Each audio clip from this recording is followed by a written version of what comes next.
This is a continuation of part 2, and we're looking at religion, religions of the world, cults, the idea of infiltration, and apostasy. And we're going to see this apostasy meaning turning away from true religion into what the Bible calls spiritual fornication and harlotry, spiritual harlotry, intermingling with other faiths. Here we start with this chart here. This is a key chart to understanding the roots of all of this, coming all the way from Babylon, after the flood, ancient mystery religions. And you see now moving into Kabbalism. Kabbalism moving into Gnosticism. Kabbalism is Jewish Kabbalism, and the Jews got that from Babylon in their captivity, coming into Christian Gnosticism. So Gnosticism corrupted Christianity, true Christianity, and you see this in the Catholic Church and through on to the Knights Templars. Now you see Knights Templars moving into Rosicrucianism. You saw the Jesuits were involved in Templar stuff and Rosicrucian stuff, and then you have Freemasonry and the Illuminati, and all of these offshoots. And you can see Babylon, pantheism, witchcraft and sorcery, Hinduism and Buddhism. These are, from my perspective in the Bible, religions of fallen angels and deity worship that way. You can see Freemasonry and Marxism, political societies, European secret societies, American secret societies, international banking elite, World Council of Churches, now ecumenical movement, Theosophical Society, and the New Age movement. You saw that with Freemasonry, and many cults of the 1800s, and we're going to see those next after this plate.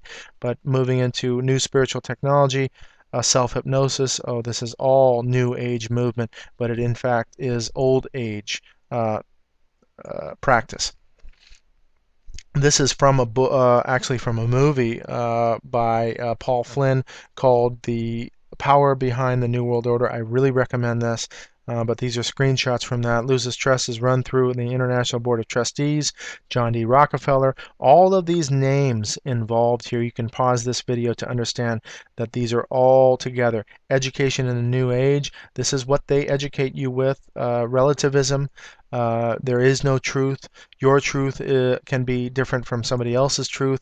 And this non-absolution of truth. Humanity has been brought in consciousness increasingly nearer to the spiritual centers of love and life, and has been stimulated to make spiritual progress, to awaken to the light within, to unfold the Christ consciousness, and to find the path of light which leads to divinity. So this is the externalization of the hierarchy. You understand that in now Oprah Winfrey doing this type of New Age and being involved with this. Goodwill is love in action. So yes, it's all goodwill. Let me read these three. The New World Order must meet the immediate need and not be an attempt to satisfy some distant idealistic vision. The New World Order must be appropriate to the world which has passed through a destructive crisis and to a humanity which is badly shattered by the experience, meaning order out of chaos. They're going to create a war, and we're going to scream for peace and security and a newfound world. The New World Order must lay the foundation for a future world order, which will be possible only after a time of recovery, of reconstruction, and rebuilding. Externalization of the hierarchy. Discipleship in the New Age. It is a religion that will be the New Age.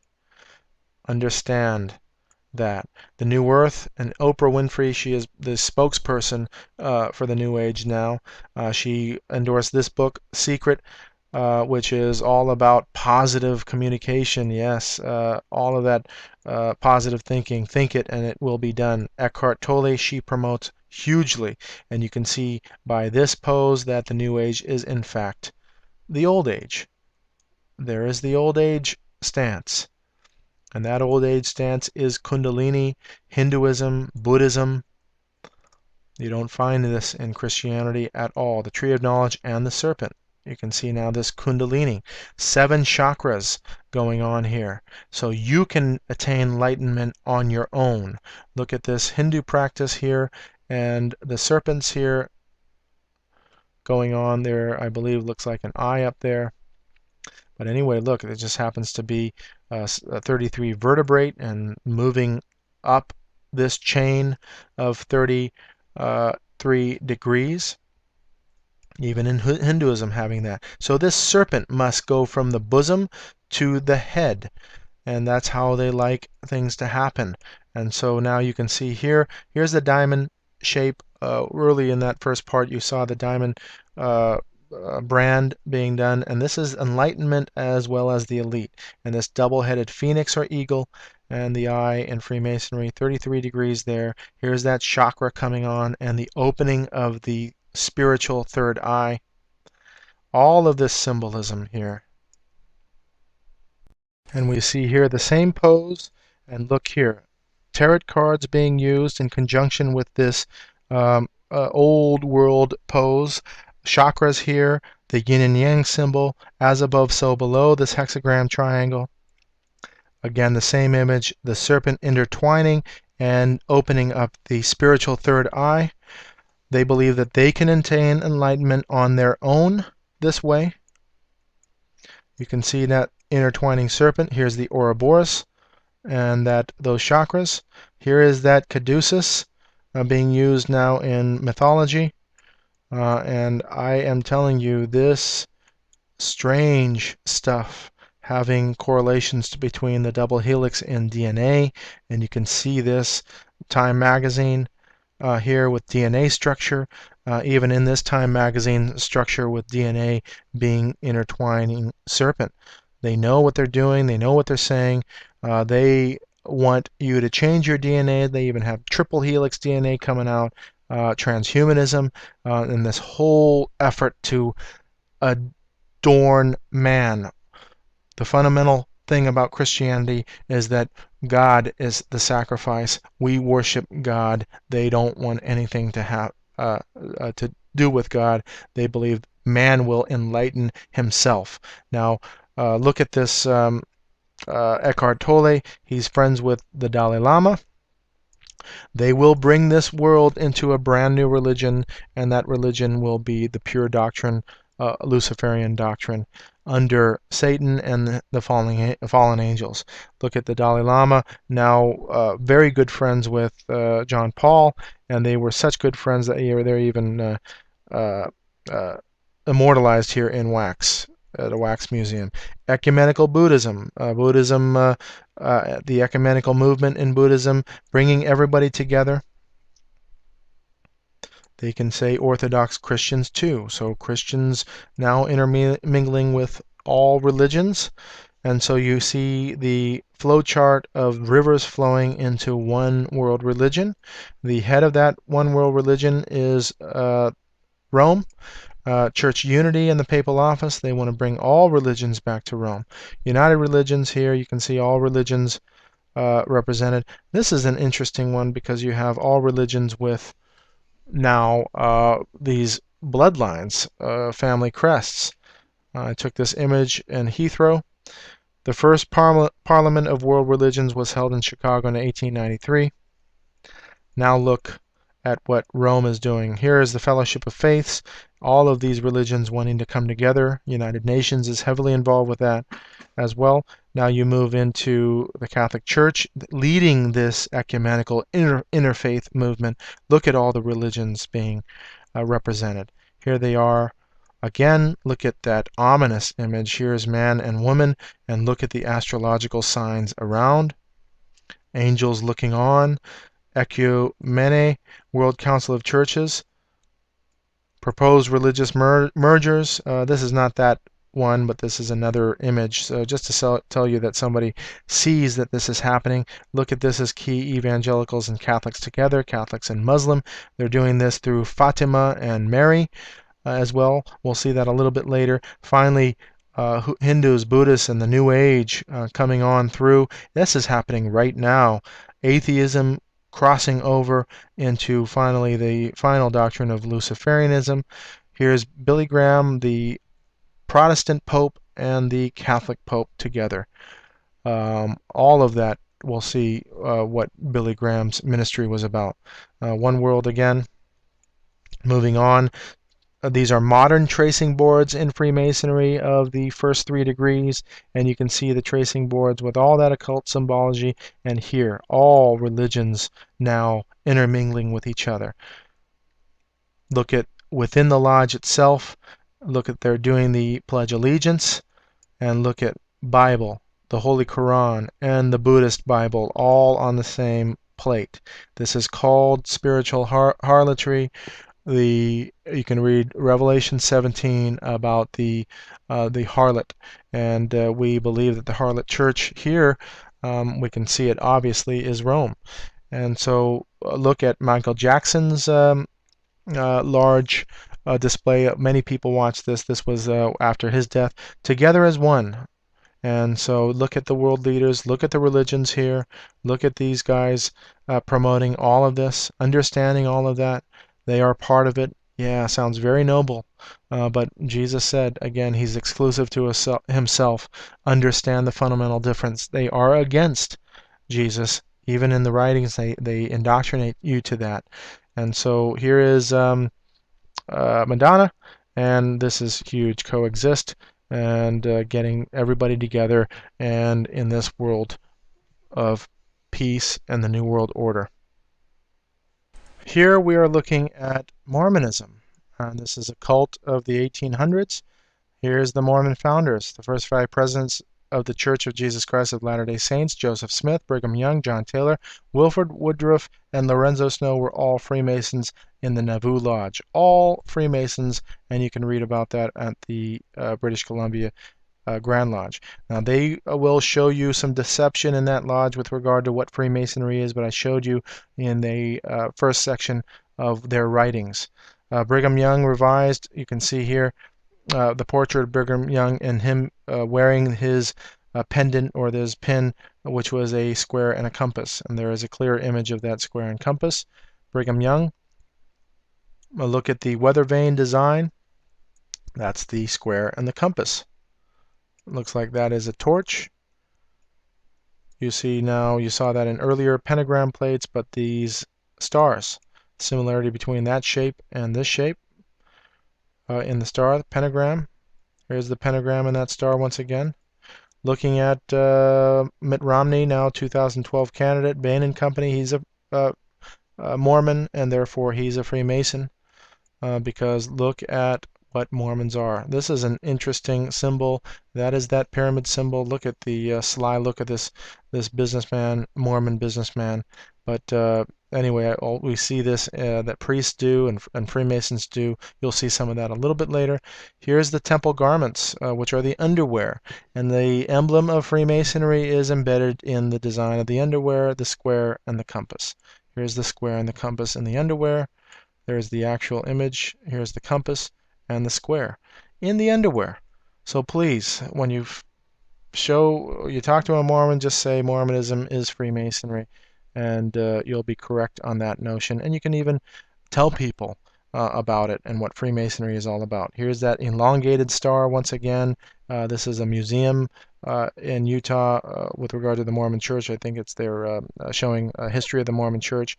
You can see here now, look at this really long elongated star in this room, Mormon room, and going back to that tarot card by Aleister Crowley, and you see the human being, and then the down pointing star representing the fallen angel and the fallen star.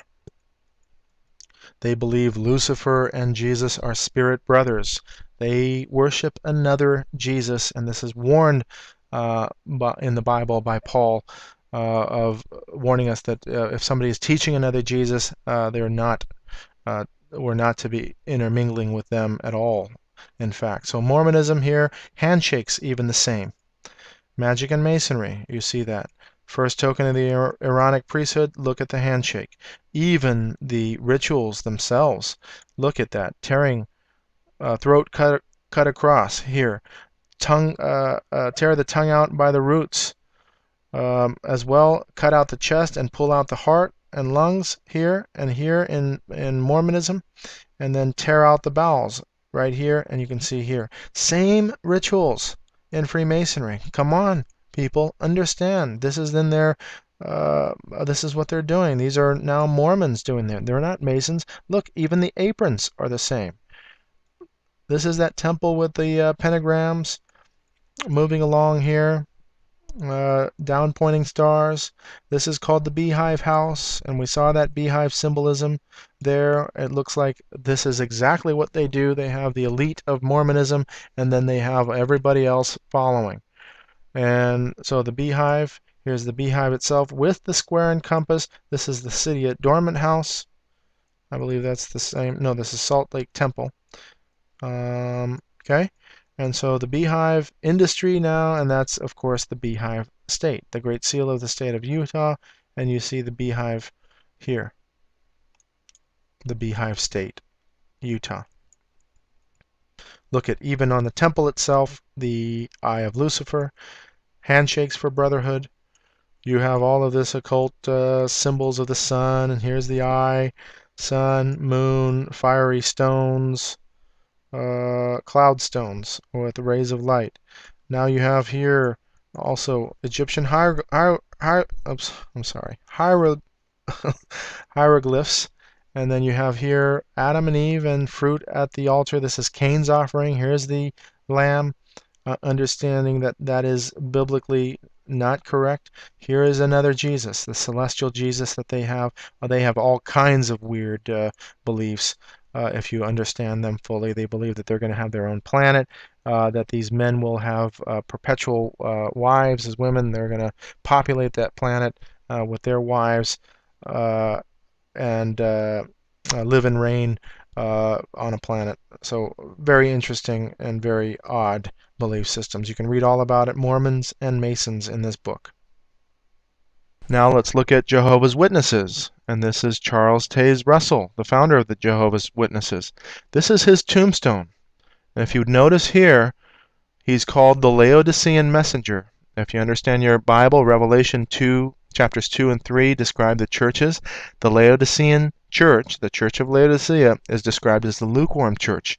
This church, because it's lukewarm and neither hot or cold, Jesus says that he will spew this church out of his mouth. And that's the graphic description that Jesus says about this church. It should give you a clue as to what this is all about. Why would you even consider being a Laodicean messenger? In the front of the tombstone, this is the back of the tombstone, but in that area is also a memorial to Charles Taze Russell and the Jehovah's Witnesses. And so you can see the shape of that is a pyramid with capstone.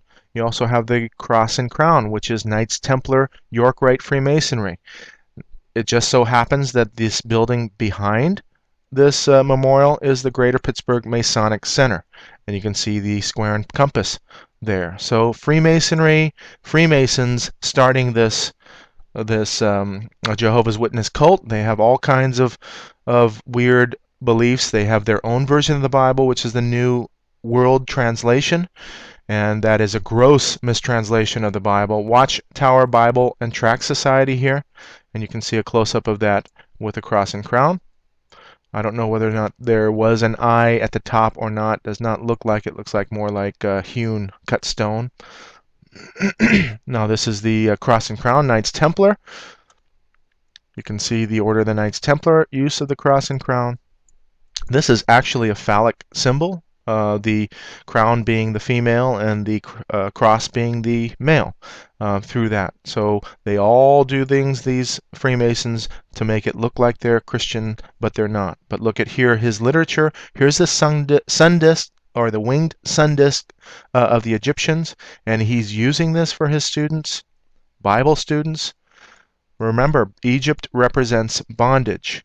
It is clear in the Bible that Egypt represents bondage. And you can see here his use of the pyramid in his diagrams with the Eye of Lucifer at the top, and then mixing in all of these artifacts from the Old Testament and the Ark of the Covenant.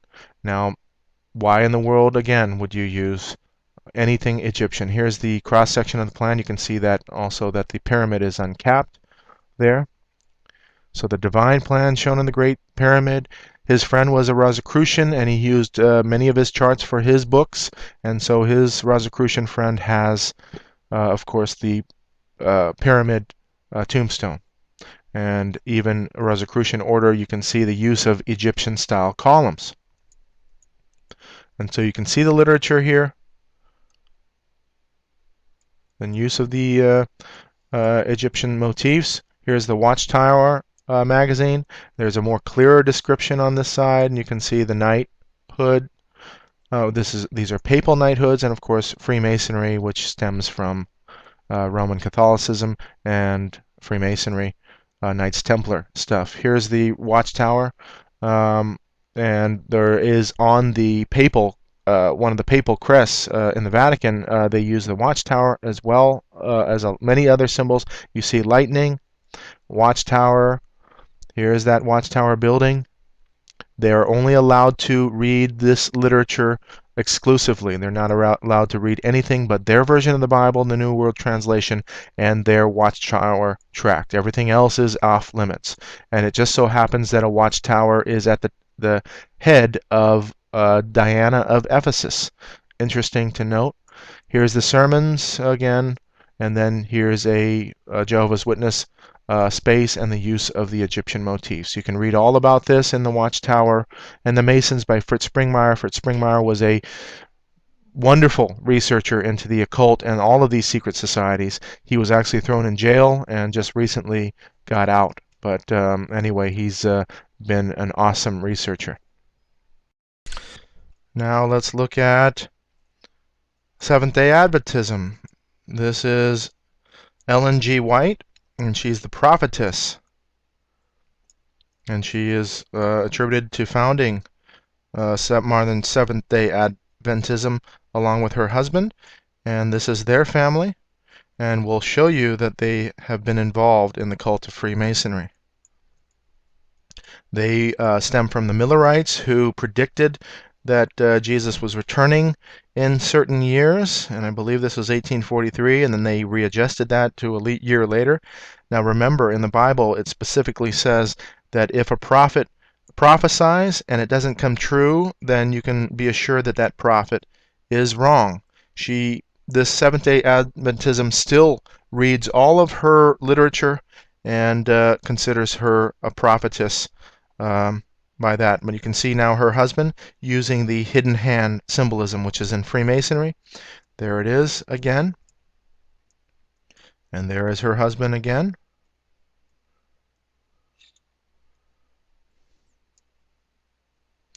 Now you can see now leaders of the Seventh-day Adventist organization. He's doing the hidden hand. The women are doing the hand over the bosom. This is Ellen G. White's tombstone or gravestone, and you can see it's an obelisk. Moving on to some illustrations. I believe this was done by her husband, and you can see the eye of Lucifer here in this tree. Yes, it looks, smells, and feels like Christianity, but look at what they do. And so we have now cults of the 1800s you saw in that first chart, and so now this is her son, and you can see the hidden hand that he's doing. She also has her hand on her bosom, similar to this that Mackie on that cover of that book I showed you. You can see here the Pledge of Allegiance is a Masonic sign. And now you can see the leaders of Seventh-day Adventism here. 1, 2, 3, 4, 5. And this person in particular, I believe, is here located. Oh no, it was Lord Brassey, sorry. Well, let me explain this. The Seventh-day Adventism, what they did when they traveled to Australia, she denounced Freemasonry. And so she was attributed to bringing one of these Freemasons out of Freemasonry, the cult. And so there he is. And then it was found 2 years later that he was still involved with Freemasonry. So with regard to intelligence and how things work, they like to separate themselves from an organization, denounce that organization, but yet still be involved with that organization. And it's all smoke screens. And this is their website symbolism. Look at the single eye symbolism going on here. I can't tell you that that's what's going on exactly, but there are some fishy things happening. You can see this logo as well. Here's the flame. Here's supposedly a book. There's a cross in there, but if you look at the negative space, this cross negative space moves into that top area, forming a cross upside down. Very interesting how they design it. Go look at that Seventh-day logo yourself and decide for yourself whether or not that's the case. This is Pastor B.T. Rice.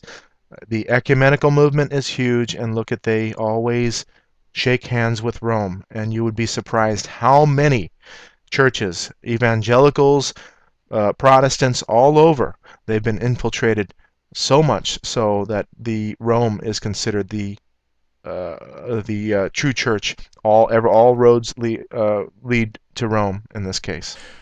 Now let's look at Buddhism. This is Shakyamuni Buddhism, Tibetan Buddhism. Look at, here's the Buddha.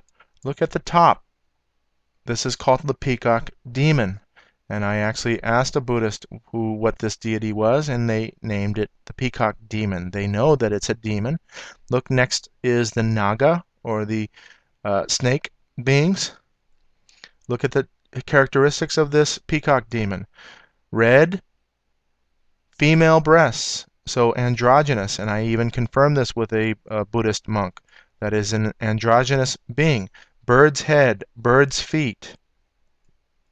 Look at the similarities between the characteristics of the Baphomet. Instead, here we have goat's head, angelic being with wings, and we have female breasts and male phallus. We don't have the male part here, though, but legs of a goat. So same characteristics, both east and west. Here's a depiction of Michael the archangel slaying Satan, and then you have now a bird characteristics again. So looks like bird characteristics, but in this case looks like bat wings, but could be bird wings. But same characteristics. Look at even the breast as well. So strange things going on east and west. They are interrelated.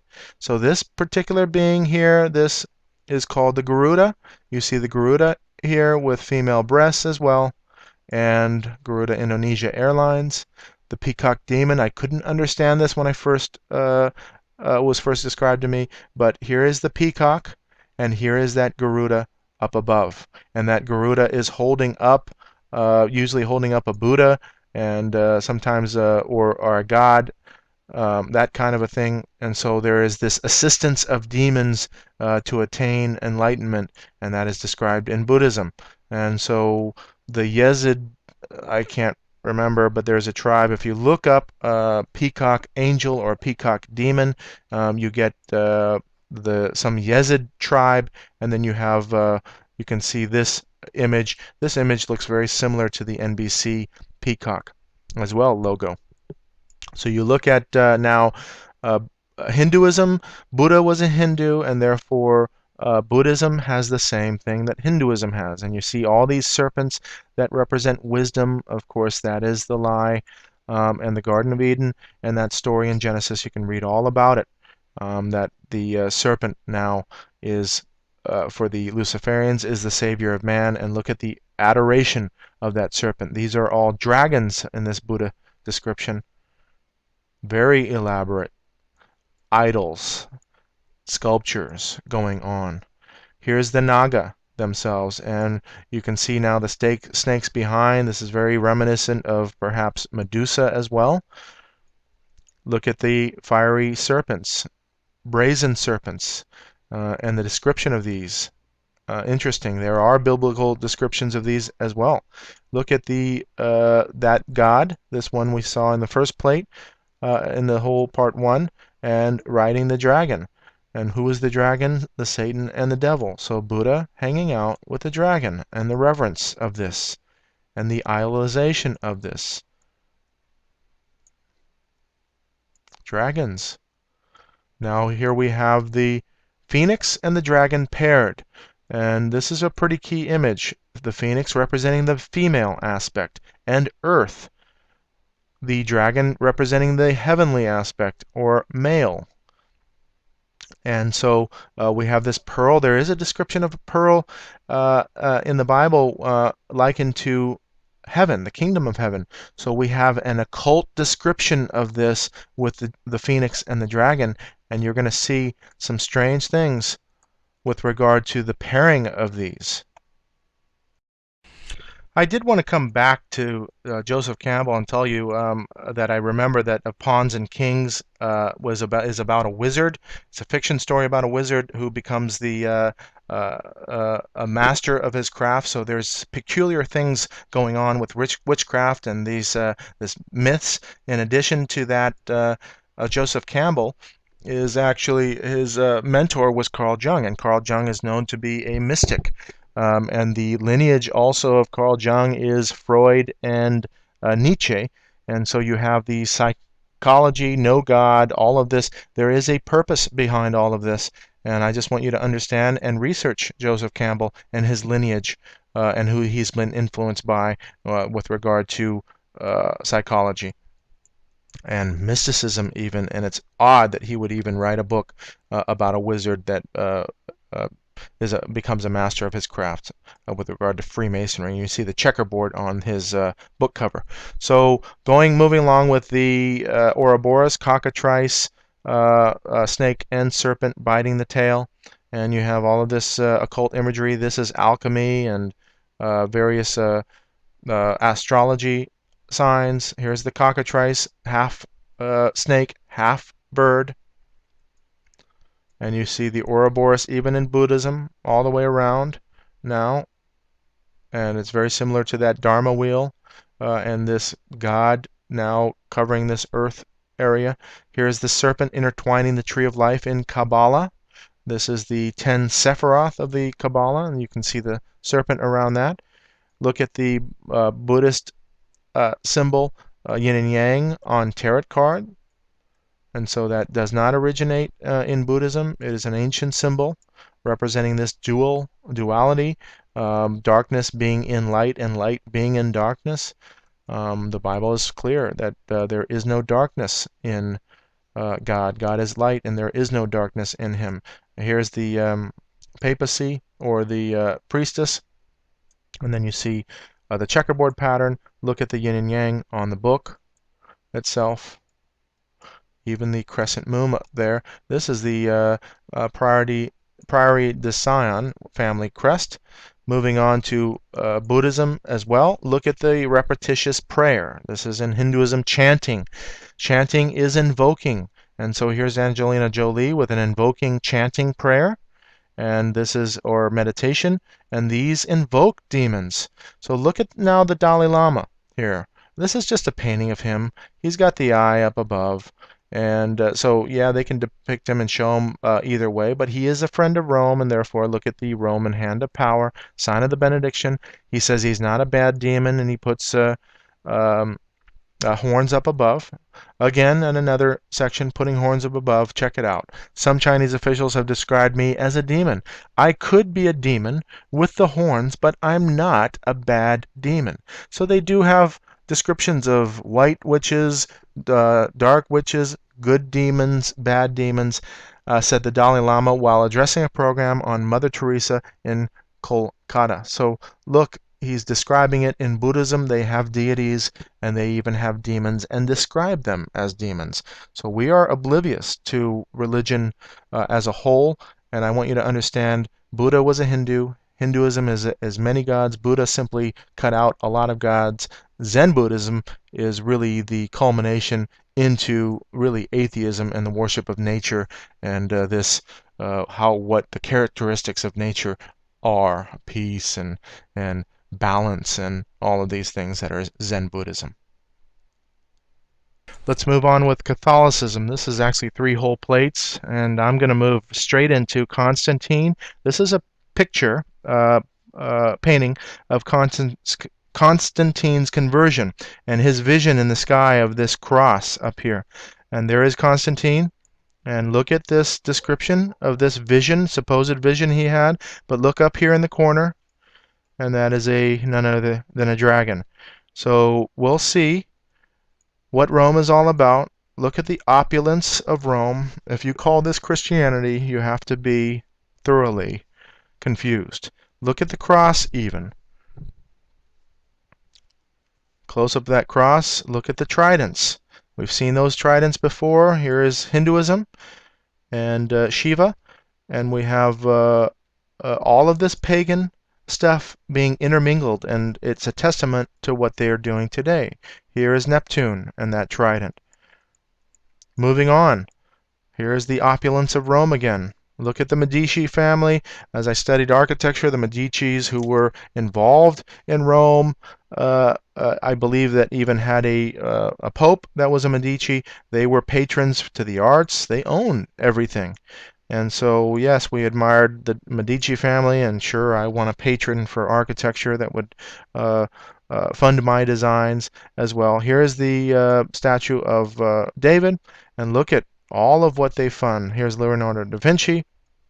Look what they've done in the past, as they've literally raped the poor, offering indulgences, saying, inventing things like purgatory so that you can have pay for your loved ones to be out of hell.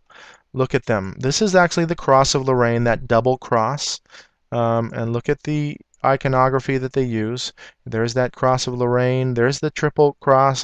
They all have their meanings or their actual names. Here's the Maltese cross, the Solvent cross down here, and these all originate. They are probably some are prior to the Roman Empire, but the Roman Empire has embraced all of these. Here are modern Knights Templar. You can see the triple cross up above.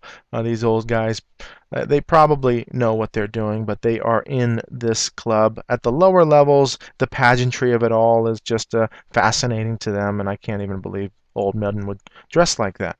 But at the higher levels, it is literally evil and a controlling mechanism of the world and secret societies. Upon this rock I will build my church, the papal cross, they call it now. John Paul used this papal cross. Look at the papal cross moving along. Here's the tassels, and here's the cross of Lorraine in the cardinal structure. Look at the bent cross now. And that is a grotesque description or graphic representation of Christ. And it's also used in Satanism. They love the crucifix with Christ's cross because they believe that he is dead and gone and buried and not risen again at all. So look at this cross on this pope. Look at the skull and bones in the background. Here's the cover of that, and you can see the cover also has the quintessential Babylonian logo, which is the winged lion. In addition to that, look at the cross itself. Here is the eye of Lucifer.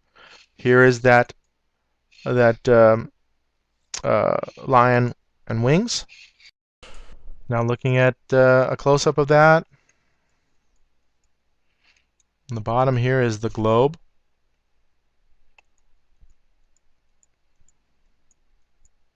Looking at Babylon, look at all of the icons relating to Babylon. Here's the Knights Templar cross and crown. The double eagle of Rome.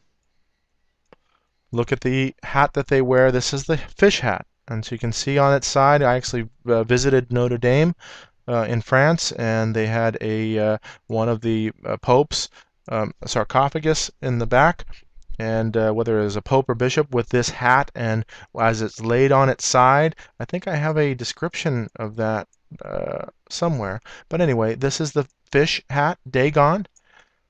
You can see that it is representing a fish, and here's the Sumerian Babylonian fish hat, Dagon the fish god, and you can see them adorning themselves with that fish mitre of Dagon. Here's the pine cone, and this is Babylonian as well, and then you have the pine cone and these two looks like serpent and bird hybrids again. Here's the dragon hybrids. Now just all of this iconography, this is all idol worship, all adornment, all out of gold. Look at what is going on. This is not Christianity. Please look just with your own eyes. As a Christian, we should be fully understanding this. It's obvious. Here's that a Roman hand of power. You see the two fingers. This is what the Swiss Guards do, but you see the pine cone here and various elements of the Roman Empire. Moving on, the pine cone, and here the peacocks adorning that. And then pine cone on the staffs. This is the Babylonian, Sumerian. We have the sun and the crescent moon. Here's the sun and the crescent moon. In the Eucharist itself, the sun and the crescent moon, and the Pope, new Pope Benedict, sun and the crescent moon with the wafer in there. Here's the sun and the crescent moon as depicted on the bull. This was the bull that the Hebrews were shaped out of gold in the wilderness, and guess what? God said, look what they do, and this is an abomination. And so there's a fundamental difference between what the pagans do and what Satan does with his flock and what God is saying specifically not to do. This is Isis and that bull crescent moon, and again the hybrid bull crescent moon in this tarot card. Look at the crescent moon. This is actually the Om symbol in Southeast Asia, and it shows you clearly that that Om contains the crescent moon and sun. Om is that chanting that you do, and demons like this Om sound for some reason, and I found that out in channeling. They like this type of a sound, and they are gathered to this type of sound. Now moving on with Catholicism. Look at the Eye of Lucifer here. That is the Egyptian eye. Don't get deceived. You have the Egyptian obelisk at St. Peter's Square, and therefore you have the eye in the triangle, the Eye of Horus, or the Eye of Lucifer. This is Luciferian. Look at it. All of this icon, all of these idols, an adornment of Rome. Don't get deceived. Look at this opulence. It takes money, serious money, to do this. And look at that eye again, the Eye of Lucifer. There's that fish hat. This is paintings in the Vatican. Look at the Eye of Lucifer. Look at the Ouroboros here. All of this occult symbology. The colonial system of Rome is with us today, and it's prophesied to be here and is coming back globally. We have here bank buildings, and there is a lot more than this. The use of this is a homosexual church, and they've adorned this Eye of Lucifer. This is in South America. Here is a stained glass window. I believe this is actually this is in a Freemasonic lodge. This is the solvent cross being used that you see in Rome, and then the double-headed eagle, black and white. We've seen that before. This is an actual depiction of the 33rd degree emblem. Very clear image of that.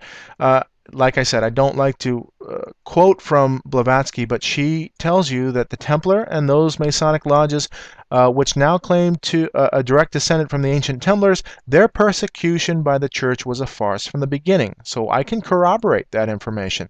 The only thing that I am completely against is who she says is her God. So there are truths that you can find, and there are complete opposite lies that you can find. So, that is an example of how intelligence works. You separate yourself from the organization so that they can't come back to bite you and say, hey, you're involved with this organization. So that's how they like to do things. Here's the Jesuit symbol. Look at this. Does this look like Christianity? I'm sorry. Adam Weishaupt there was a Jesuit priest, studied at Jesuit University. Now look at the adornment here. Look at the nails and the 9-inch nails of that band. Look at now, we've seen this before, the IHS within this Kabbalah. So you can see the influence of what Jesuitism has had. This is Kircher who did this Kabbalah chart. And there's different Kabbalah. There's Jewish Kabbalah. There's Christian Kabbalah, all rooting from the same Gnostic, Kabbalist, ancient mystery religions. You can see here IHS. A lot of people say this is Isis Horus Set. I don't believe that to be the case. I believe it has to do with Hermeticism. So you see Hermeticism, Horus here, perhaps Intellectus, some of this, but you see the IHS being used now with this Mercury, all of this occult symbology. I don't know what that meaning is quite, and I haven't pinned it down. This is the Kirkwall Scroll, which is a testimony to Freemasonry and the use of this I, H, and S. And that's a long scroll with a lot of Freemasonic symbology. This is the Tau sign. This is the IHS, and you can see the similarity between this IHS and this money. This is a Jesuit tombstone, and so money having a triple bar, so I in the middle, H with the bar on the S, completing the H and the S itself. Look at here, the goddess of the earth, and you can see the perhaps the origins of the dollar symbol. This is now Ignatius Loyola and his family crest. We have the knight, papal knighthoods, and we have two wolves. They look even more like wolves. I consider these hounds of hell. Look at the witch's cauldron here. Look at the tassels, which represent priesthood. And here's the library attributed to Loyola. And look at the witch's cauldron and the wolves. Wolves. Now we understand that dogs and wolves, they howl at the moon. Here's a tarot card, then the two dogs represented. Here's two dogs represented in the same The Moon tarot card. You can see now the Egyptian symbology there. There's another god, Odin, who is one-eyed. That is has two dogs as well, MTV, and their twin-headed dog logo, MTV2. And then Boots, the constellation with the two dogs. I think all of these are related somehow, but very interesting that choice is there, and we'll see some of that later. Okay, here is that fish hat that I took this photograph of. That was a pretty amazing trip. Look at the checkerboard pattern. They have all of this, and look at what is above there, gargoyles. What are these? These are descriptions, and they're is this supposed to be protecting the church? These are demons. Look at that goat head on that. Look at these hybrid creatures that are supposed to be what? Protecting the church? This is actually demonic. Absolutely. Clearly.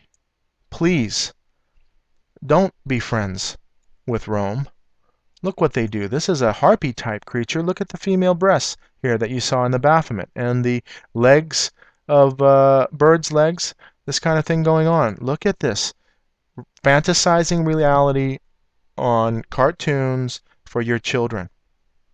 These are spiritual beings being religion being pushed on you, and you think that this is not religion, this is just fantasy.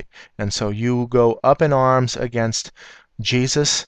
My goodness, Jesus would not tolerate this stuff. Would not tolerate this stuff. Here is now the Pantheon, a beautiful building. As an architect, I love this. There's the oculus in this building where the sun shines through. All of the gods, pagan gods of Rome, were in here, including the god Jupiter. And this is that actual sculpture. And so when Constantine converted to Christianity, what he did was took all these pagan gods out, kept Jupiter, and installed Jupiter into the Vatican. And so Catholics come and they've kissed this foot so much that it no longer looks like a foot anymore. And this is actually the god, the pagan god Jupiter, made to look like Peter. Unbelievable. So we have here, now you can see Anubis and Rome with its adoration of Egypt. We have two towers as well, Skull and Bones. Anubis is a TV show. I'll cover a little bit on the, but these are Catholic students and Egypt combined. I'll cover that in the last section. This is the third plate on Roman Catholicism. This is a religion that looks and feels and smells like what you think Christianity should be or is. It is far from it. How obvious can you get? This is the Jesuit church. You can see the names of the original Jesuits and the names of these families that are represented. Farnese is one, and you saw that Pentagon Palace earlier on in architecture. You have here Rome representing herself. Look at with the cross, and what is she doing to people? She's destroying people, and she's done that throughout history. This is the Reformation, and is a depiction of Rome by the reformers. And look, she's scarlet colored, riding this beast. She has the triple tiara, the harlot. In Revelation 17, you can read all about that. This is Rome's description of herself, meaning that Rome painted this picture describing herself. And look at, she's dressed in scarlet. She has a cup, and you can read all about that in Revelation 18, the mother of harlots, and she's being crowned with the triple tiara here. So they are representing themselves. Open your eyes. If you're a non-believer, realize that Catholicism is not Christianity, and that if you're a believer, Christian believer, then realize that Rome is, again, not Christianity. Look at the crests, papal crests in Rome, in the Vatican, and you can see that dragon being represented. We have now the Vatican Gardens, the Twin Towers here, watchtowers. You saw that in Charles Taze Russell and the Jehovah's Witnesses. There's a fountain here with a dragon. I hope somebody can give me a better picture of this fountain with a dragon. This is Gregorio, a pope, and the dragon is on the tomb. Why would in the world would you want that which represents Satan and the devil guarding your tomb? Unbelievable. Here's papal coins. Look at the cockatrice, which is the bird, and the dragon now biting the tail. Whether or not this is a goat or ram, they like to play games with people, and it should be supremely obvious. Here's Jupiter or Peter now conquering the world in the name of God, and he's saint, of course, and look at what they do. Use the same Venus Columba with the sun rays on coins, and we should know better. Look at what they do, and they kill people in the name of God, coming with the sword. Crusades. We should have the gospel of peace. Our feet should be shod with the gospel of peace. Here's Rosicrucian order. You can see that Egyptian motif. The rosy cross is what they like to use. Now you see the double-headed eagle back there, and its roots in Roman Catholicism. You hear, this order was involved in mind control, and we see that today. Sirhan Sirhan was a Rosicrucian. You can look this up and understand that Jesuitism has been involved with the CIA, KGB, all of that underground stuff. They did all of this remote viewing, all of this technology and human guinea pigs and science going on. This is all rooted even in religion and demonic activity. Please understand that. We're going to get into some of this later. Mind control and satanic ritual abuse, and the possibility of cold possibility that a lot of the people that we see on stage have been trained up in this fashion. This is the Georgia Guidestones. You can read about this New World Order thing. They have even commandments here in various languages, and they also have R.C. Christian is the supposed donor for all of this. R.C. I think represents Rosicrucian, and then supposedly a Christian, so that's a false name alluding to Rosicrucianism. Now look at again, double-headed eagles in churches, moving along, and we saw this image before, double-headed eagles. Look at even the elements, the square and compass back there, all of that occult reference. Knights of Columbus. This is now a secret society founded by Catholicism. So what they do, this is an example of what they do. They separate themselves from the organization they invent, which is Freemasonry and Gnosticism and Knights Templar and all of this stuff, and then they go ahead and form their own secret society organization, which has degrees and have secrets. Here's the Maltese Cross and the Knights of Columbus. You see George W. Bush, I believe, Jeb Bush is a Knight of Columbus. All these secret societies are intertwined. And you see Skull and Bones. I actually asked a Knight of Columbus what I showed him this picture and what the skull and crossbones meant to him. It is our fallen comrades, and so we adore them. So it's sort of necromancy going on, meaning that they're worshiping their fallen comrades or commemorating them. Here's the Skull and Bones in the Vatican. Skull and Bones on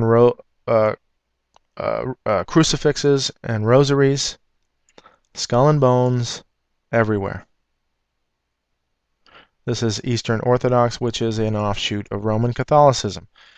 Moving along, skull and crossbones, or skull and bones. Skeletons, look, skull worship. This is what they do. It's necromancy. We should understand this fully. Necromancy. Worship of the dead. Now, really, are these all their fallen comrades that they haven't buried? These are the people, in fact, that they've killed in the name of God. And these are the priests and the Jesuits that actually killed all these. And look at the decoration they do. This is sick. Sickness. Here's the Jesuits logo, made of skulls and bones. Here's the coffin of the Pope and the skull and crossbone at the base of the cross with the papal crest. They're sick. Pope's exorcist confesses devil lives in the Vatican. Can it be any more clearer? Vatican reasserts Catholic Church is the one true Church of Christ. He is called the Vicar of Christ here, and everybody worships and adores him, calls him Father. The Bible says, call no man your father. And so all of these priests are called Father. This is abomination stuff.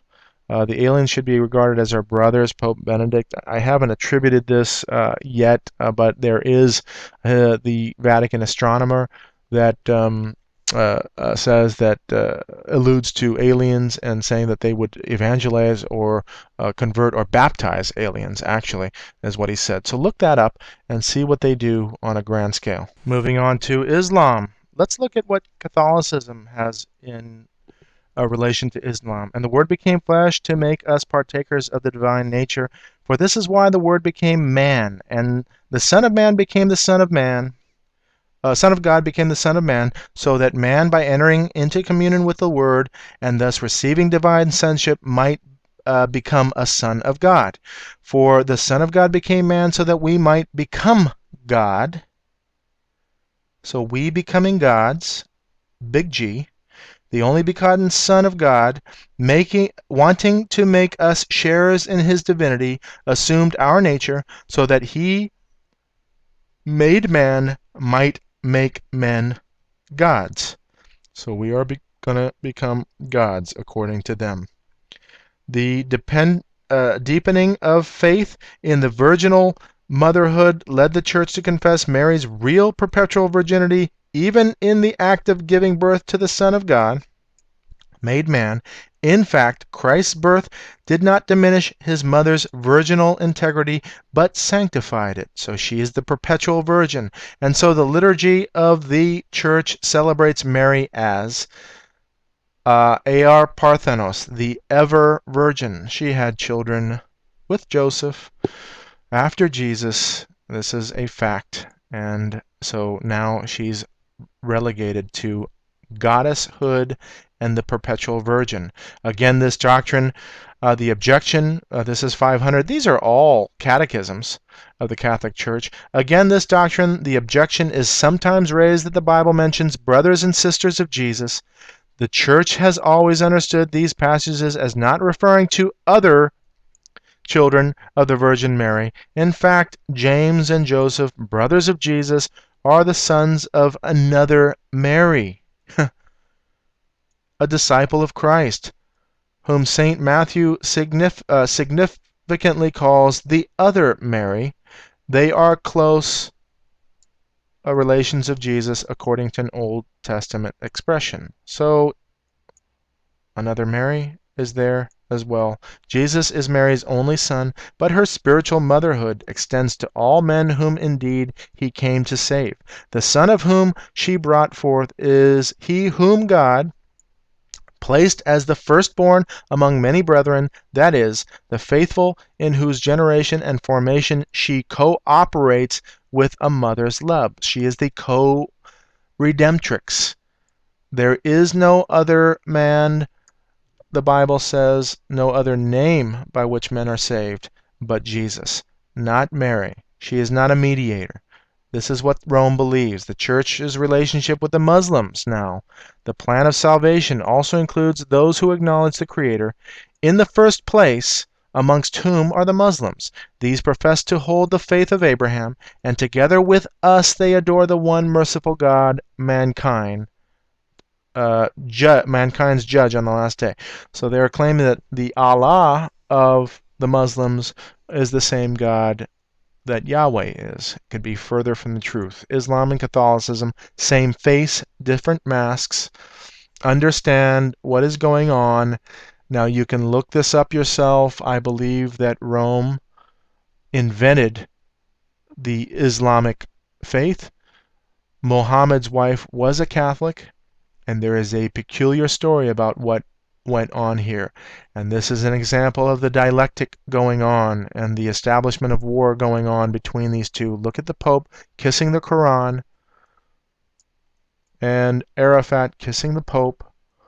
They are in cahoots, especially at the top level. And they are bringing this world, I've come to realize this world is a play being played out. Even Jesus himself told Judas in the upper room, okay, go, in a sense, go do what you have to do. Go do what you're going to do now. And so basically Satan can only do what God allows him to do, and this is a plan. He's the lamb that was slain from the foundation of the world, the Bible says, meaning that all of this is already played out. We are simply playing this out in this physical realm. There is a paradox between the omniscience of God, all-knowing, future, past, present, and future, and us in free will in this world to choose who we're going to serve. So let's look at this interfaithism going on. The Pope said, I close my greeting to you with the words, we believe in and confess one God. This is with the Muslims, admittedly in a different way, and daily praise and venerate him, the creator of the world and the ruler of this world. Interfaithism with Muslims. Let's see what the Muslims say about Jesus. God is indignant if Christ is believed to be God himself. And these are the references. To say nothing of Godship, Christ is not even the Son of God. They have a different Jesus. And they, the Jews, said in boast, we killed Christ Jesus, the Son of Mary, the Apostle of God, in the knowledge of God, but they killed him not, nor crucified him. But it was made to appear to them, for a surety they killed him not.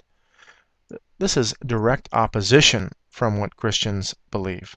Christ was altogether saved from the indignity of the cross, and as if by a miracle of likeness, someone else of the same features was crucified by the Jews under illusion, says the Quran. Christ became sin for us. If you understand what Christianity is, he took on all the sins of the world. He took our sins upon him on the cross. And yes, that was undignified and an act of love, that God himself would undignify himself to that for us, that because he loved us. That is the story of the cross and our salvation. And so there is one story there, and everybody, I believe, knows this gospel. It's being spread around the world, the true gospel, but these people are not spreading it. They are against it. Everybody kisses the Pope's hand. Now let's look at Mary. This is sick how people can do this. Mary at the mercy seat of the Ark of the Covenant. This is sacred place. And look at the woman dressed in scarlet with the crescent moon. And this man dressed in costume here, this Jesuit, now adorning this idol. How sick can you possibly be. And Rome and its pedophiles everywhere rampant, how in the world would you ever follow this or bring in anything that has anything to do with their doctrines and their practices? Praying for our priests, a guide to praying for our priesthood, and union with Mary, Queen of the clergy. Hail Mary. Catholics have long revered her, but now Protestants are finding their own reasons to celebrate the Mother of Jesus. Queen of all, and this is to show you that they are bringing in Fatima. You can read this on your own, but Fatima is how they are bringing Catholics and Muslims closer together. Fatima is the daughter of Muhammad's, and his wife is the daughter of Muhammad.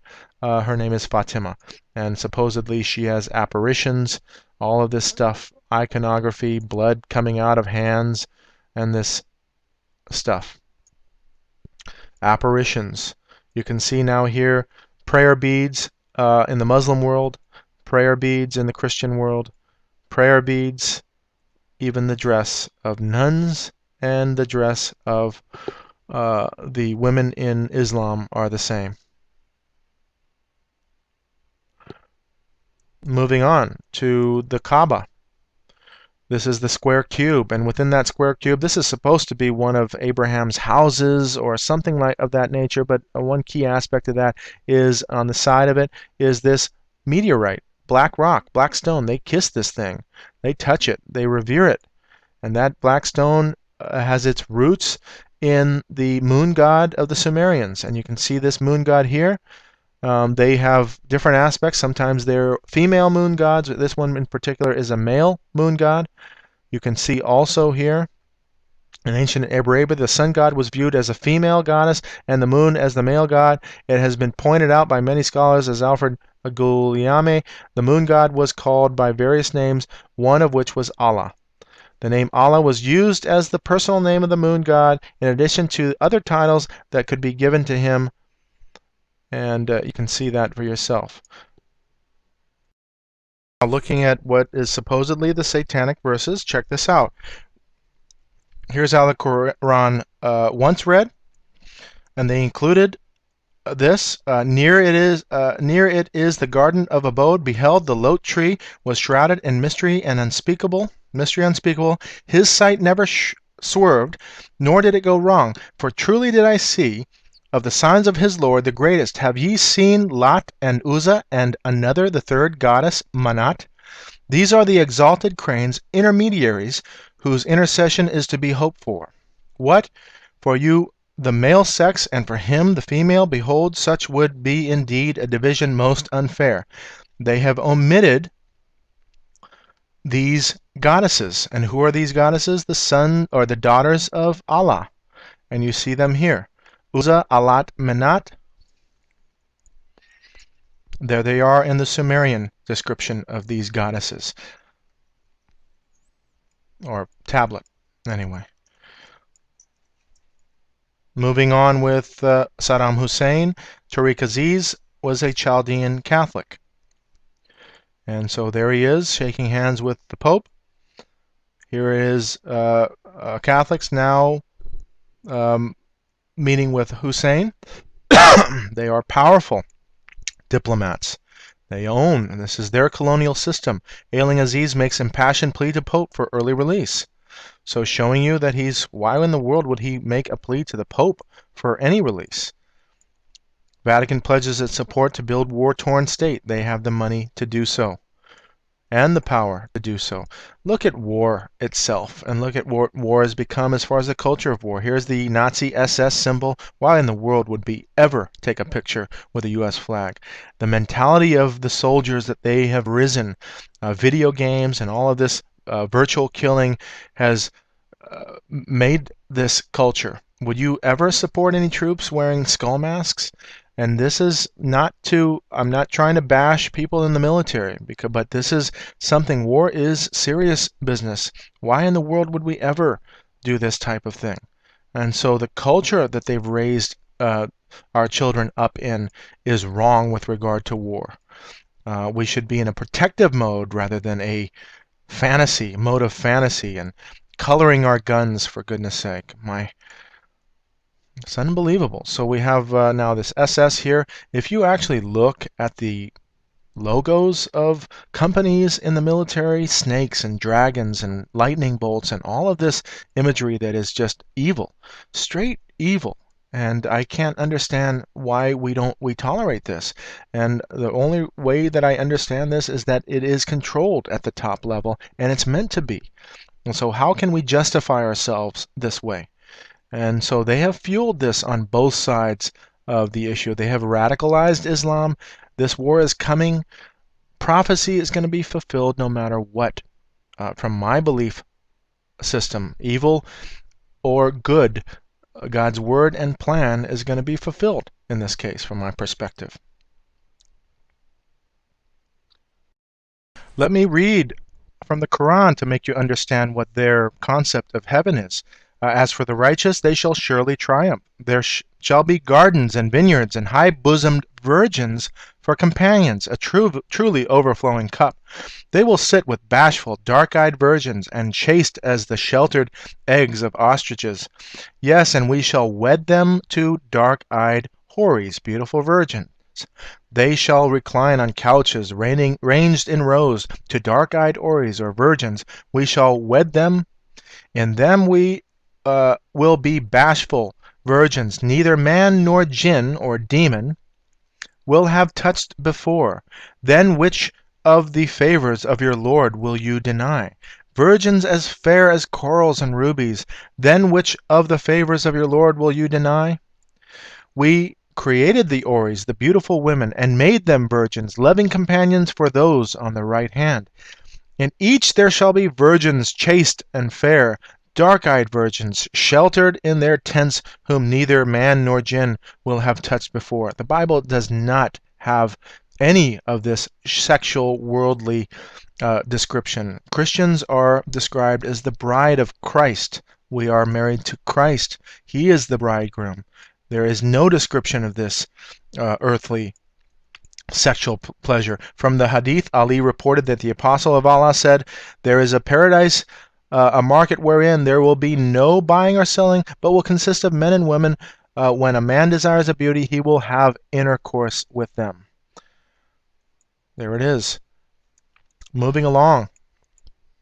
Let's look at, we saw this is the racial aspect of Freemasonry around the world. This is Egypt.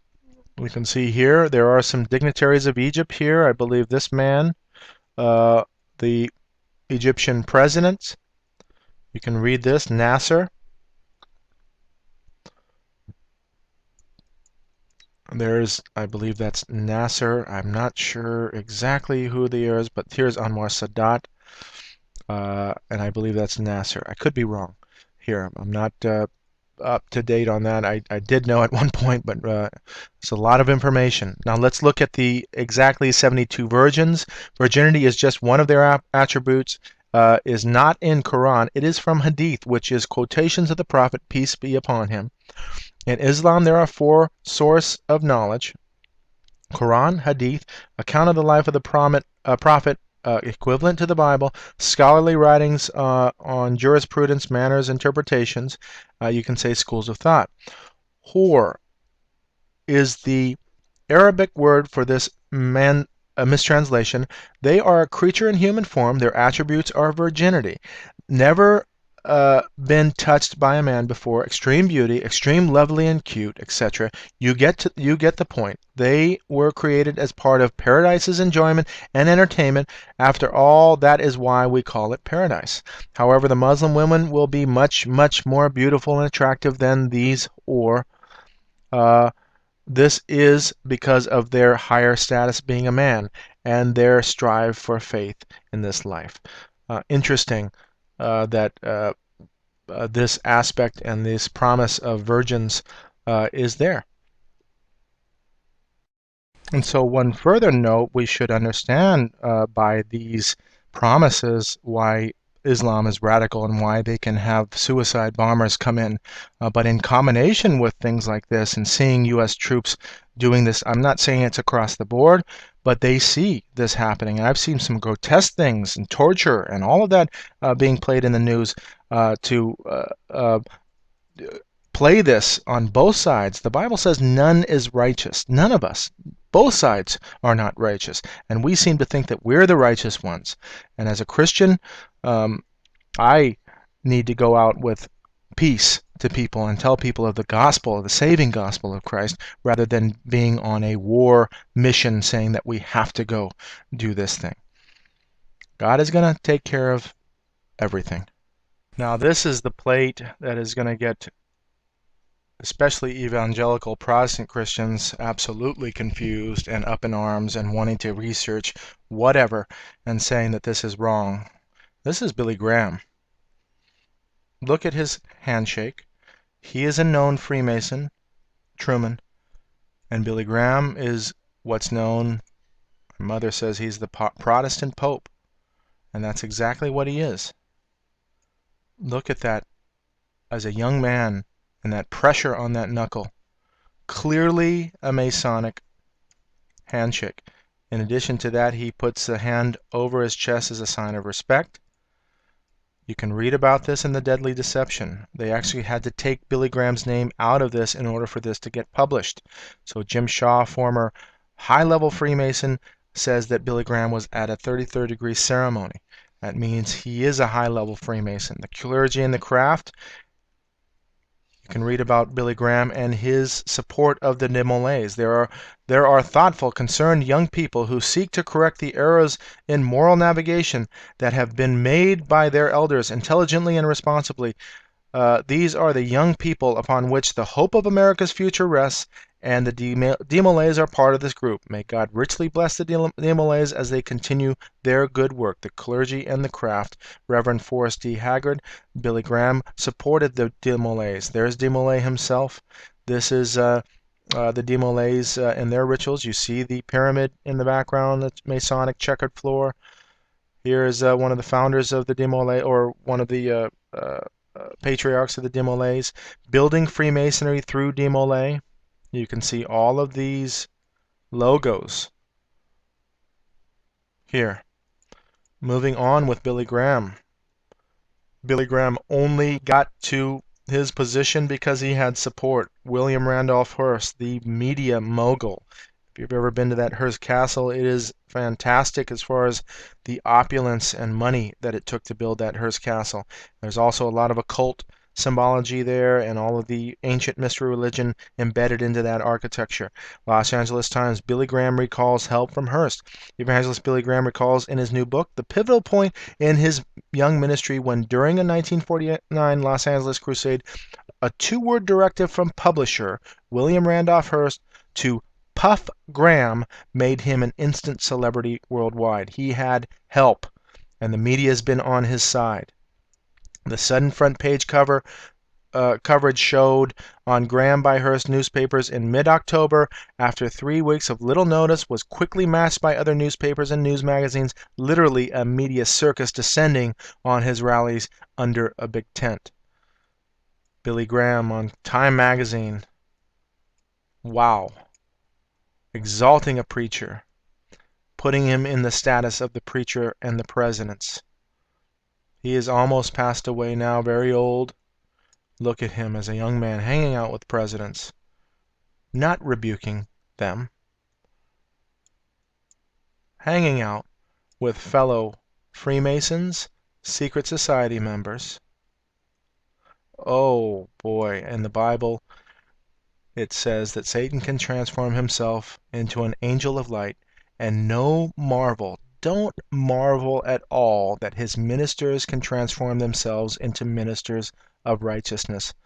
Look at what they look like and feel like and act like. And if this man is against Christianity with his doctrines on homosexuality, they are simply shaking hands. Billy Graham and his friends. The challenge of Billy Graham, you can see in this book, and his use of this hand to heart, whether or not that is the lion's paw, but it looks very Masonic as a pose. Billy Graham and his friends, you can read all about this. Kathy Burns is a wonderful researcher into symbology and what type of agenda he was with. His agenda was ecumenism. And here he is with a pope. And it was noted that in his crusades, when Catholics came, they sent Catholics back to Rome. And so he did his part in bringing evangelical world back to the Church of Rome. The Pope is almost an evangelist, so adoring the Pope. Look what he did with the Halley's Bible Handbook. This is the Billy Graham Crusade edition. When it was first published, it exposed the Catholic Church for the evil that it was. He purchased the rights of the book and took out that commentary on the Catholic Church completely. And there is the Billy Graham edition. And when he was publishing the Halley's Bible Commentary, his version shot up to 250,000 copies annually, more than any other year when it was published. Billy Graham, why did he remove the warnings about Rome from Halley's Bible Handbook? Because he was in alliance with Rome. Unholy alliances, secret plan, and the secret people who are working to destroy America. You can read about that. His friendship with Bishop Sheen. There he is, with the Pope again as an older man. Now you can say, I've heard Billy Graham speak and his messages are awesome, and I'm going to tell you that it's not to say that you can get salvation from a Billy Graham message. But I'm telling you, look at the motive of the entire organization and where it moves into. And I believe that this is one lesson we have to learn, that these organizations are begun and the ultimate goal is ecumenism, getting things back and apostasy. And look at what was from the beginning. He accepts awards from Catholic universities, hangs out with Catholics,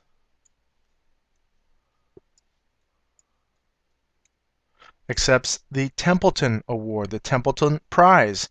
It just so happens that another person that we know of, the Dalai Lama, accepted the Templeton Prize as well. Look at the intermingling of faiths going on. This only leads down this type of path. Monks now praying in the Vatican or meditating in the Vatican. There's a difference between prayer and meditation.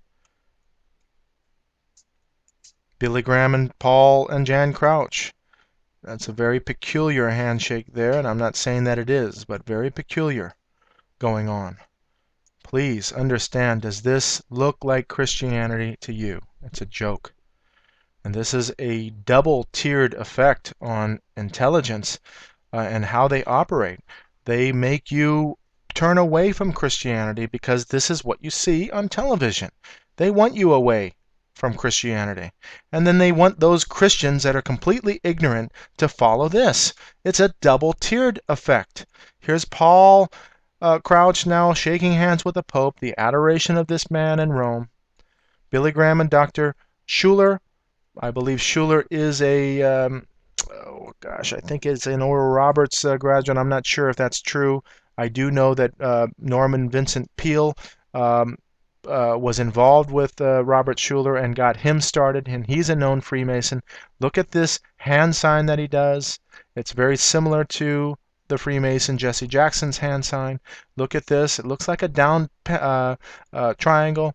Here it is again on a magazine. But Gorbachev coming, whether or not that is the handshake or not, I'm just saying that they're intermingling everything. Now, here is Kenneth Copeland. This is Oral Roberts and his son. Look at what they do. Look at their university, Oral Roberts University, and this down-pointing triangle representing Earth and man, or whatever you want to call it, but the occult symbology going on. Look at the architecture. Look at these hands praying, but look at Kenneth Copeland and his ministries. You have the square and the compass. Just to show you that this university has produced also Joel Osteen, Oral Roberts University. The apostasy going on. Does God want you to be rich? This prosperity gospel. Look how many people have their ears itched and tickled by this man who accepts everyone, including Mormons, and saying that they are Christian. No judgment, nothing. He's not preaching the whole word. Jesus warned us specifically. This man is not about warning at all. Moving on. Jerry Falwell, the leader of the moral majority. this idea that the right-wing Republican Christian has a moral responsibility to vote this country, and look at what he's done to divide us completely on politics. Getting into politics as a Christian and getting into that realm is an adoration of man. You want to please men. Get the vote so you can get voted in, and you have to watch what you say. And if you say the hard things, believe me, you're not ever going to get elected if you're preaching the gospel in that fashion. So you are an epitome of compromise in that fashion. Here's Benny Hinn swinging his coat around and knocking people over, and how many people does he attract that way? Dressed in white, looking all like it's obvious. Here's Jerry Falwell embracing the Reverend Sung Hyun Moon of the Moonies, a cult.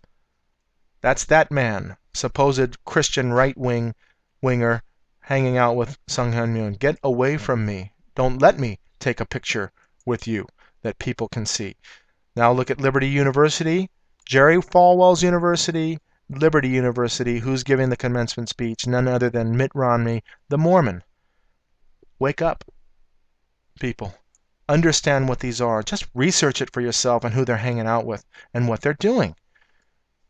I'm telling you, true Christianity is not this, and it's rarely above ground anymore. They play Christianity, and Rome has infiltrated the churches.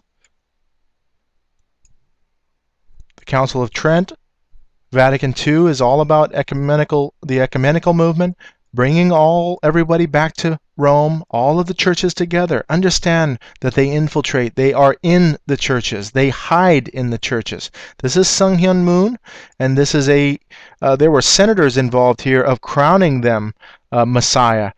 And this is a cult. These Moonies funded the Council for National Policy. Here's Tim LaHaye, and he's supposed to be an evangelical. New York Times Left Behind series, Tim LaHaye. I want you to understand this. This is about the rapture and being left behind. It's a New York Times, I know you can't see it here, a New York Times best-selling author. Best-selling series. This is an example of fantasizing reality. It has a double-tiered effect. If you're a non-Christian and you see this series and it's left behind, oh boy, what a fantasy.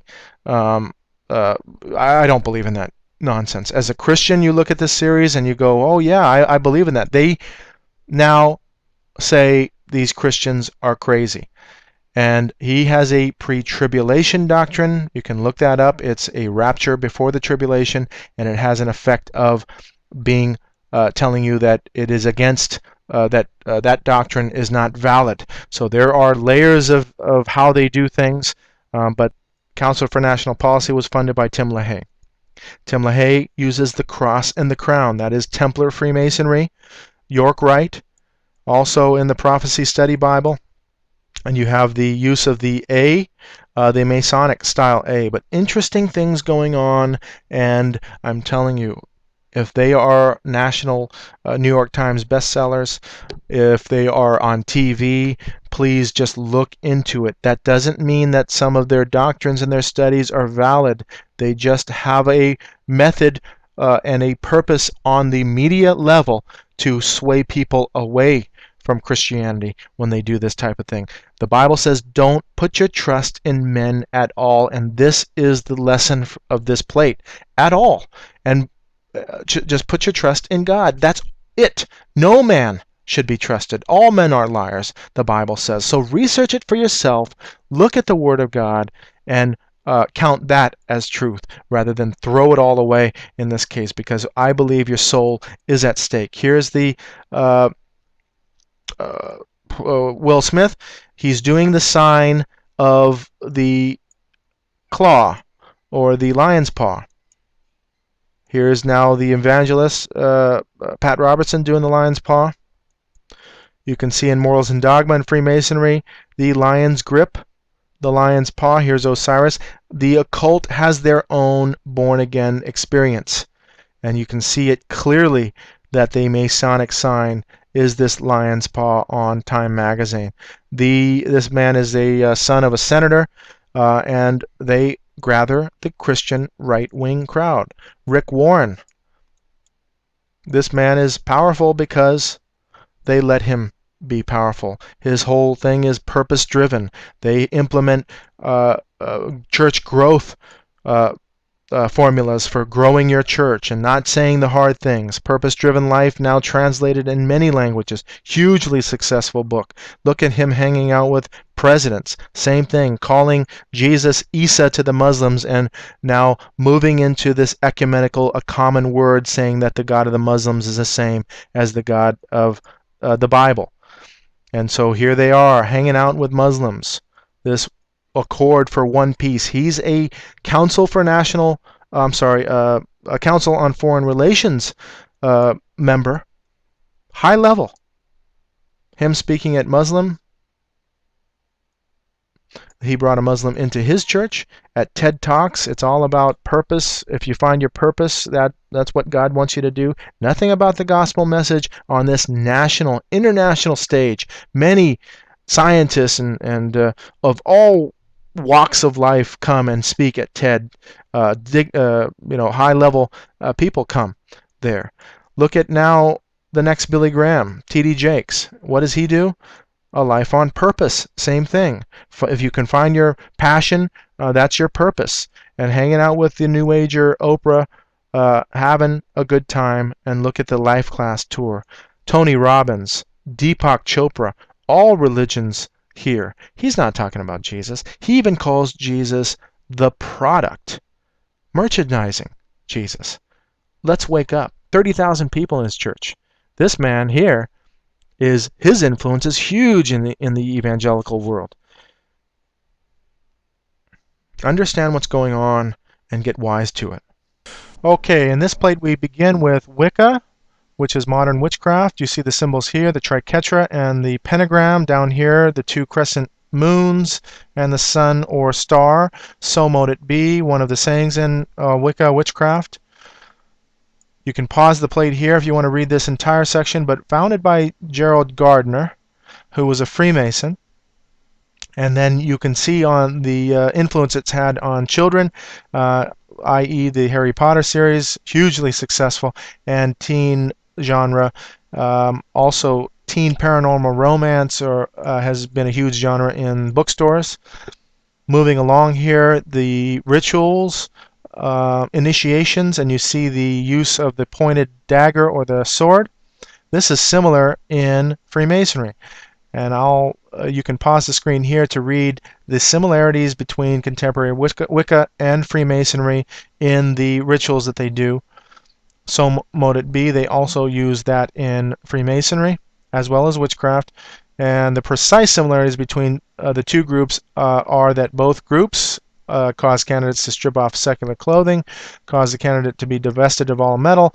They hoodwink or blindfold the candidate ceremonially, tie ropes around him through the form of the tie. Though the form of the tying varies. So in Freemasonry, it's a noose, and so you have different. You have similarities between both rituals. Gerald Gardner, influenced L. Ron Hubbard, all influenced by Aleister Crowley. And now we move right into Scientology. Aleister Crowley here, Jack Parsons, L. Ron Hubbard. There was a movie recently done with these, between the relationship between L. Ron Hubbard and Jack Parsons. Ended up in the movie that they were basically homosexual. And so Scientology is black magic and sex magic at the base core of this cult. And here's Tom Cruise, a product of Scientology. You can see what that produces. Here's John Travolta, and he was recently in a tabloid being exposed with, I believe, another man. And then here is Beyonce. She's a Scientologist. And now Penthouse interview. Scientology and all other cults are one-dimensional, and we live in a three-dimensional world. Cults are as dangerous as drugs. They commit the highest crime, the rape of the soul. They are telling you what they do exactly. And so Sex and Rockets, The Occult World of Jack Parsons, and so you can read about Jack Parsons and his involvement in the occult. You see The Eye of Lucifer here, Strange Angel, and his development and part founding of the Jet Propulsion Laboratories. In the movie, they do show his concoction of different fuels, which they actually consumed as alcohol, and so there was admiration by L. Ron Hubbard for Jack Parsons' ability to chemically make these alcoholic beverages, which they drank, which were very, very potent. And so you can see why he was involved with jet propulsion. So moving on to Golden Dawn, Esoteric Order of the Golden Dawn, you can see the similarities between Freemasonry and this esoteric order. And you have the triangle, you have the sun on the inside, now the use of the cross. You always have this sun around the cross. Whenever you see a circle or an emblem around that, in behind, there is the sun, and it is not a Christian symbol in that case, like the Celtic cross is an example. You can see now checkerboards, the reverence for Egypt, all of that similar in Freemasonry. This is, I am not going to pronounce it correctly, Sai Dao, which is a cult in Vietnam, and you can see the use of the Eye of Lucifer and the radiating illuminated rays behind there. Look at the use of the checkerboard. Look at the use of the different colors of the elements there. This cult believes all, just like ascended masters I showed you prior, Jesus and Confucius and Buddha, all of them are ascended masters, and they all help you attain enlightenment. So it is a perversion, what the Bible calls fornication, spiritual fornication, of all paths leading to the same location. So now looking on at the uniform or dress, and here are both priests, and you can see that priests, my question here is, who is the priest, who is the student, and who is the Freemason? They all look similar because they're all the same dress. They're ministerial garbs. This is the Freemason. Here are two Freemasons, but this happens to be a degree that is being handed to Bill Clinton by George W. Bush Sr., so this is now an educational thing. But they are secret society members, so they wear the same thing if they're doing a ritual. Here is the judge. I forgot to say the judge on this side. And then moving on to the priest. By the way, the gavel of the judges is a Freemasonic invention. And now here are the students. Now, interesting thing with the students are they do wear the mortarboard. Students are the only ones that wear this mortarboard. That mortarboard is a reference to Freemasonry or Masonry again. Now, Masons use this square board, they put mortar on it, and they fill in and create the walls. We are their mortar, and we wear the mortarboard for them. And we are ministers for them. And so you can see here, the Bricklayer College graduation has it right. This is an insult to us. We're the only ones that wear it. They put it on us. They don't put it on themselves. So there's the tassel, which is a ministerial tassel as well, the mortarboard, and what you get when you graduate, you get your degree. That is another reference to secret societies and the degree orders. And so you can see an example here, the fez and the tassel being worn by this fez. The tassels of the Catholic Church, and these are cardinals tassels, so these are priestly or ministerial tassels, and you see here the mortarboards being worn by all the students. You are their minister as you graduate, and you get indoctrinated into evolution, any other philosophical mode that pulls you away from Christianity as well. Now moving on, as regards Masonry, Babel, of course, represented a Masonic enterprise. When they reached an abiding place in the land of Shinar, it is affirmed that they dwelt therein. It was here that they built their high tower of confusion. Out of evil comes good, however, and the confusion of tongues gave rise to the ancient practice of Masons conversing without the use of speech. So a clear understanding of why symbolism is used because of the language, the confounding of the languages. And now in the Masonic quiz book, the question is asked, who was Nimrod? The answer is one of the founders of Masonry. Nimrod was a Mason himself, Nimrod being the king of Babylon, original Babylon, and the grandson of Noah.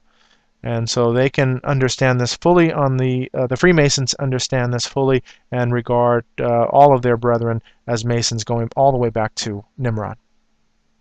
As we ended the last plate in showing you the mortarboard or the graduation cap and its reference to Freemasonry and Masonry, let's begin this plate with this quote: ostensible control over the knowable by marketing institutionally accredited science as the only path to true understanding.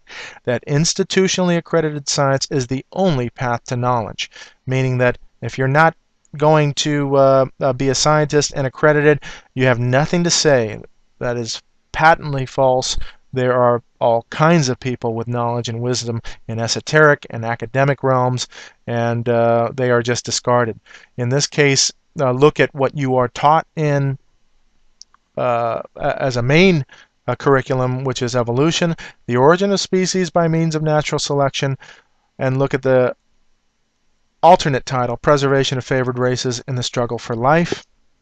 Favoring races and this idea that not all races were created equal. They've now since said that diversity is the way to go, but this gave rise to huge racism and treatment of other racial groups, Aborigines and all of this with the lower subhuman standard. And look at what they've also done to the disabled and mentally retarded, and using studying humans as guinea pigs, giving rise to eugenics and this idea that we have to move evolution through the alteration, genetic breeding. Eugenics building, here's United States, and look at the understanding of what Christians believe. The fact that my mom got a prenatal diagnosis was not wrong. Telling my parents I was not worthy of life was wrong. This is a precious life to Christians. Every life is precious, and they are worthy and deserving of life. As a matter of fact, the parents that have these types of children revere life more, and they love their children. And yes, it's a pain and a struggle, but gosh, the value and the lessons learned in this are invaluable for us, priceless. In this case, look at Stephen Hawking in this ridiculous statement: because there is a law such as gravity, the universe can and will create itself from nothing. Well, if there wasn't a law such as gravity, what would he be saying? But there is a law, and there has never been a law without a lawgiver, a lawmaker. And so they have replaced gravity as with God with gravity, and that creating something out of nothing. Well, our God is capable of that and has created this space-time matter situation that we're in. I, as an architect, can appreciate the architecture of the universe and the order and the laws of the universe. Look at how these things are arranged structurally. Look at how DNA is arranged as a language or code. These all require laws and language. And laws and language come from intelligent sources. And this idea that intelligence has not created man, look at the structure of this. It is obvious. This is what they lead us to believe, that we've evolved like this, lost the hair, and then look at this is actually a video game, and then this man is fully clothed, and he's a character in a video game. Look at the other alternate evolution here as a monkey and ascending. I'm sorry, this is not true.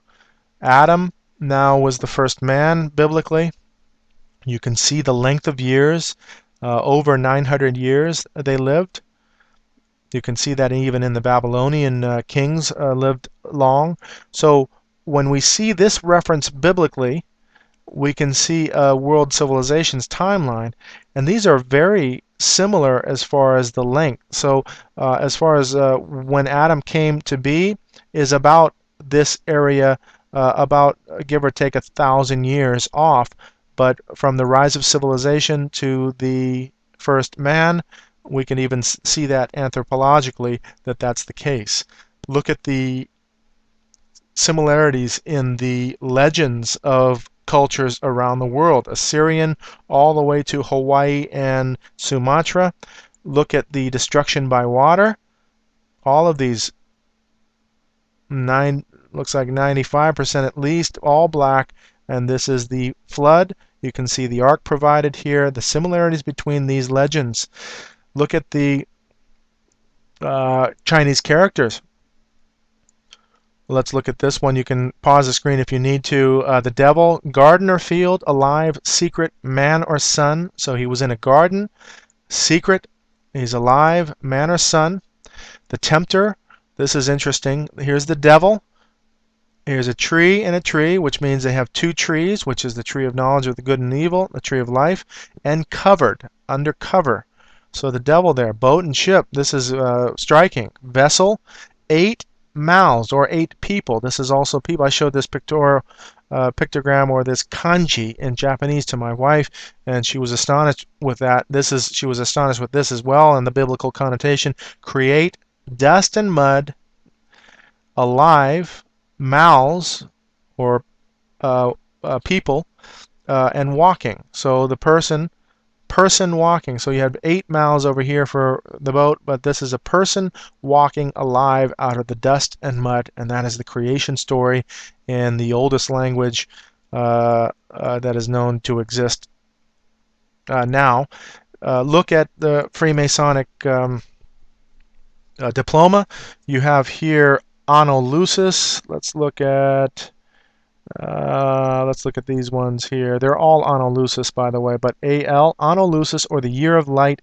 They add 4,000 years to this one would be 1823. Adding 4,000 years would be 5823. So they are referencing the Earth at about 6,000 years old. But their Year of Light is the Year of Intellect. And so this is what they push, and then what they're going to be pushing here, I believe, not too long in the future. Aliens.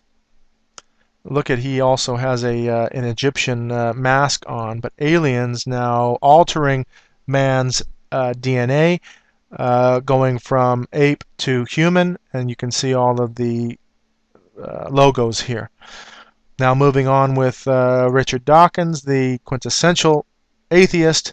Now, in the God Delusion, in this movie Expelled, he actually, this is Ben Stein there, he actually says that the possibility of panspermia, which is that we might find a signature in our DNA that would allude to a fact that we were genetically engineered. You see this in the movie Prometheus as well. So here's an atheist now giving you the possibility that we were genetically seeded on this planet, and that is a shock. So his god is aliens. Interesting. Transhumanism now, moving on to the future, and this is just an example of where monkeys to robots, and so we need to, since we don't have enough time anymore and science is advancing, we need to advance ourselves with cybernetic technology, and this is going on now. Here is a triple helix designing a new molecule for life. This was actually promoted or shown in the movie Tron. The woman actually had a triple DNA strand. Just showing you that creation, we have been created, and this is design. It screams design. We've been designed. And so this notion of evolution and not understanding where our origins are, we have a fascinating past. If we were to believe that everything in the past is all myth, with everything that they've done anthropologically that you can see on tomb stones in Egypt and all of that hieroglyphic depictions and depictions of half man, half beast. This is actually in the Bible, and genetic alteration is in the Bible. Let's understand all of this. Genesis 6 is the sons of God coming on the daughters of men, and so we can see there is alteration genetically, there is creation, and this is a logical thing to understand for us.